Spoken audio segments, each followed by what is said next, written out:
Hi, this is Seb from Wirebox. In this video, everything you need to know about the 3D cursor. When you open Blender, the 3D cursor is always in the middle of the 3D world, unless you set it differently.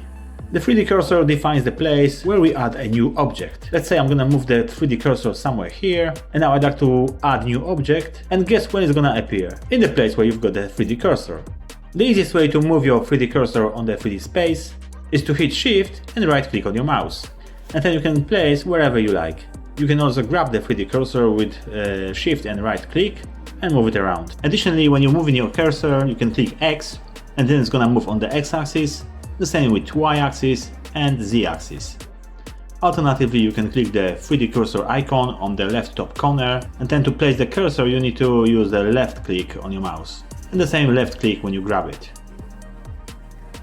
When you click N on your keyboard, you've got the property panel open, and under the view you've got the 3D cursor coordinates, the location and the rotation. You can move your cursor there by sliding the numbers on the different axes, and you can also rotate it. But why the heck we need to rotate the 3D cursor? So let me show you a sample.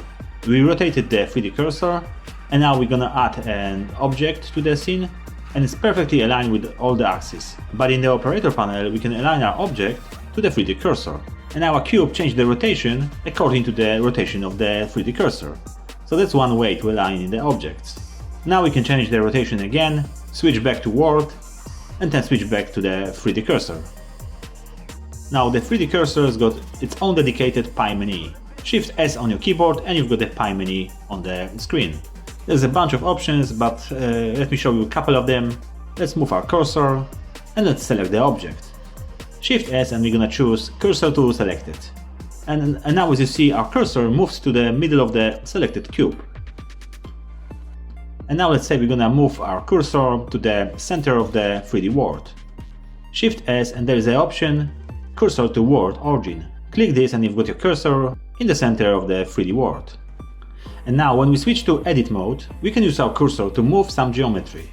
Let's select one of the vertices of the cube, then Shift S, and we've got the option Selection to the cursor. When we click this, obviously the vertex is gonna move to the 3D cursor. Let's move the cursor one more time, somewhere here, Snap menu, and Selection to cursor. It doesn't look great, but you've got an idea how it works now. And in case you forgot the Shift S for the snap menu, you can always go to Mesh, and under the snap you've got the same options. And at the end I want to show you how you can rotate the objects around the 3D cursor. Normally when you want to rotate the object, you press R on the keyboard and you can rotate it around its origin. But you can set the pivot point to the 3D cursor. What you need to do, you have to go to Transform Pivot Point menu, and then choose 3D cursor. And now this is set, when you rotate the object, it's gonna rotate around the 3D cursor. And you can select two objects and both gonna rotate around the 3D cursor. And that's it in this video. If you like it, please subscribe and see you next time. Bye!